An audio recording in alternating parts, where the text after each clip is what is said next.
Good afternoon. This is Dom Seha with Globivore, coming to you from Yerevan, Armenia. Today I want to take you on what I think is one of the most underrated vegan shops, vegan restaurants in the city of Yerevan. I say that for a couple of reasons because first of all, the restaurant's not really located in the city center, which is where most of the tourists stay. Also, I think just the quality, the service, and the variety of options that they have, I think it's far none to any kind of vegan restaurant in Armenia. The concept isn't really big here. It's kind of very subtle. It's growing, but this is not like a vegan mecca like you have in London or Singapore or Tel Aviv. So come with me and let's go check it out.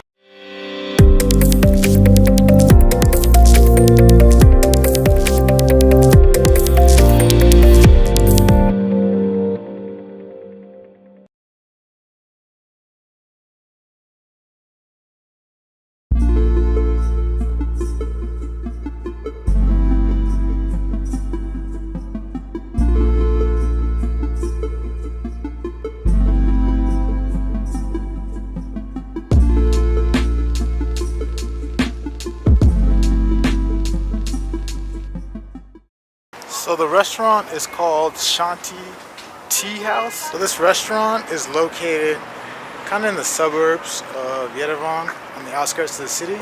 It's on a street called Komitas. I believe I'm saying that right.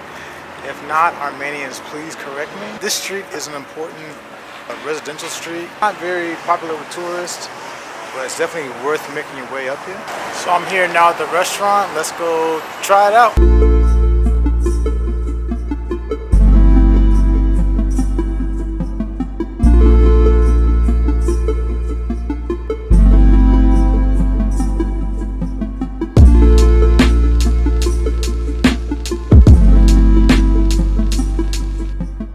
So this restaurant's not 100% vegan.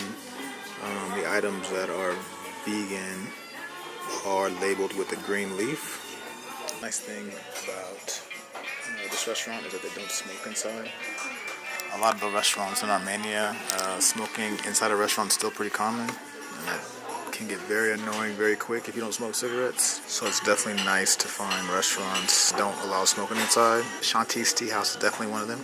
So the wait staff provided me this complimentary, looks like pita and hummus maybe. So let's go ahead and give it a shot. So it looks like pita bread. Kind of got the taste of like a guacamole hummus. Ooh. Bread's a little dense, kind of dry. But hey, it was free, so can't complain. Hummus has got a nice creaminess to it. Definitely got a hint of avocado as well. Not bad. So what we have here looks like a curry pakoda. So this is more of an international dish, more on the Indian side. What I see here is we got sesame seeds, got a little bit of parsley, got this nice creamy looking red sauce. So let's go ahead and take that first bite.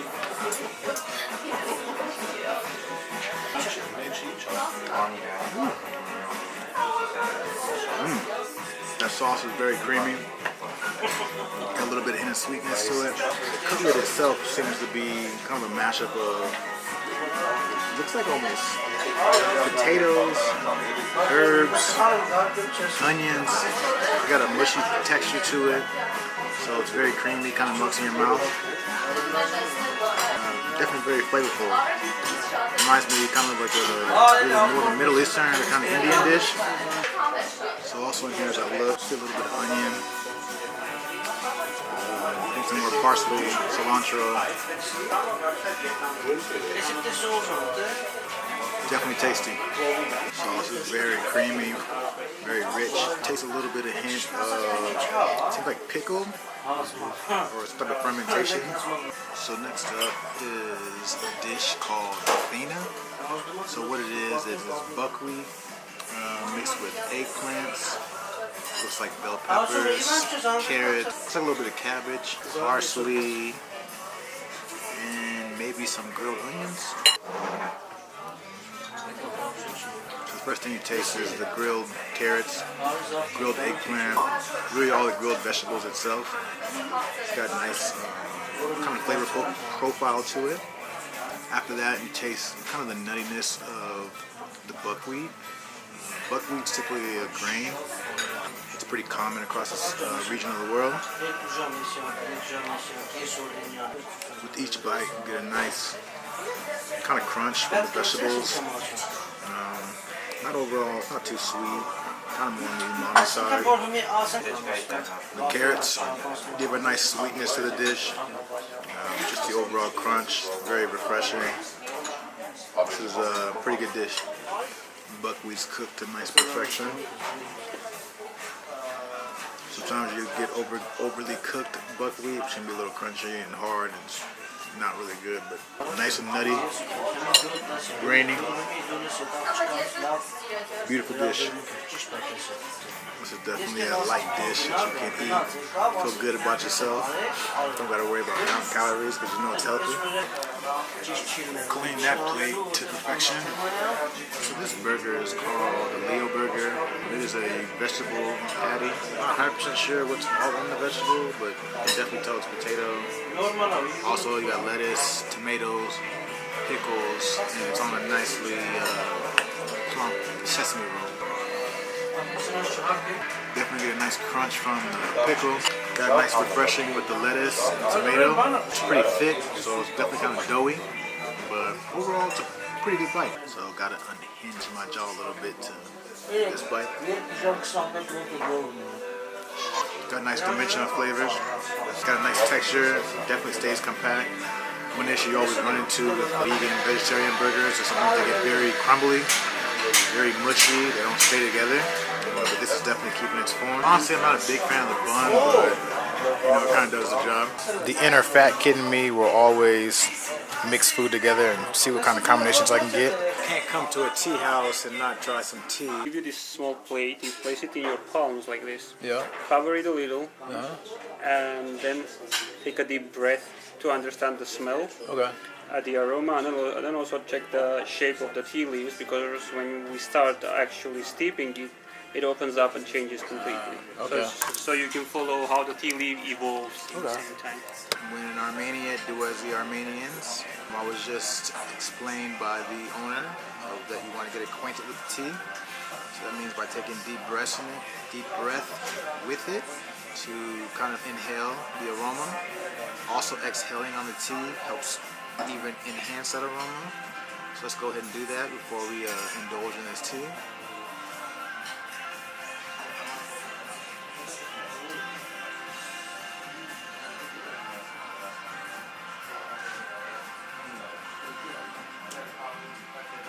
So I went and got ahead and got the cherry oolong tea. Very aromatic. Smell the cherries. We try to serve it as close to the traditional Chinese tea ceremony as possible. Definitely. So the second step in brewing the tea is washing the tea leaves. This way we clean the tea leaves from dust that it accumulates when it's stored in its packs. And then the main reason for this is we sort of, the tea leaves wake up. So we consider they're sleeping, and then we have to make them get back to life. Definitely. Yeah, and then after that we start actually brewing process. it. So yeah, how you wash the tea leaves, you just add a little water, cover it, and then start.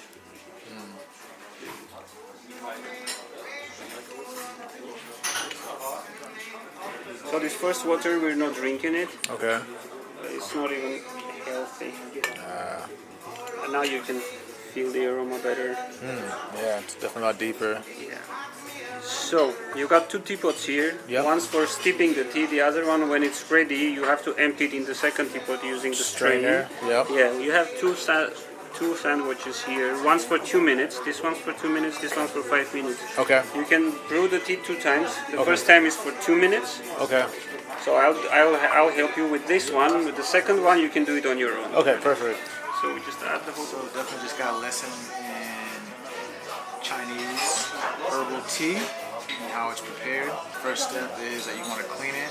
You want to remove all the dust, irritants that come with the tea that when it's being stored. Also, when you wash the tea, it also kind of helps wake up the tea leaves, and definitely kind of makes the aroma of the tea leaves a lot more deeper. Next phase we got is that we're going to steep the tea 2 minutes, and then we're going to strain it, and then we're going to enjoy it. Our 2-minute timer is up. Use this 2-minute timer for the first time drinking the tea.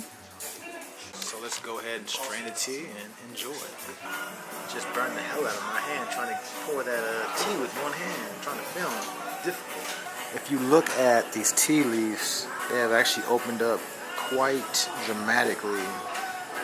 As you can see before, they were very tiny when they first arrived, but after being steeped for about 2 or 3 minutes, they are pretty significantly bigger. You can see that's one of the main reasons why we strain this tea. You can see all the different impediments in the strainer. Nicely brewed cherry oolong tea. Looking forward to this. Now they provided some sugar as well. Hold off on that. I want to kind of taste fragrance and the aroma of the tea without any artificial flavoring or sugar.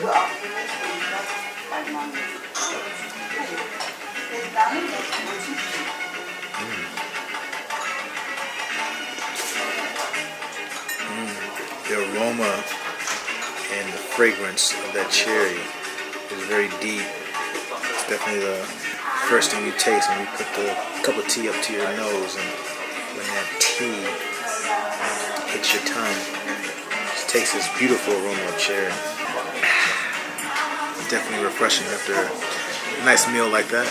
Add a couple of pieces of sugar to this. This sugar definitely looks like some of the sugar, I forgot the name of it, but you see it a lot in Persian restaurants. If you've ever been to someone who's Persian or Middle Eastern, been to their home, I think they're gonna serve you this kind of sugar, not the kind of white sugar that you see back in the States, at least that I see back in the States. So let's let those steep for a little bit. Give this a shot. Sugar kind of helps really enhance that fragrance of the cherry.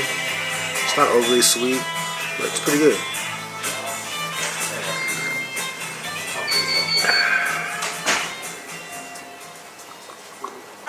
So when making the second batch of tea, this 5-minute timer to allow the hot water to steep with the tea leaves. So I'm gonna go ahead and pour this last tea before I head out of here.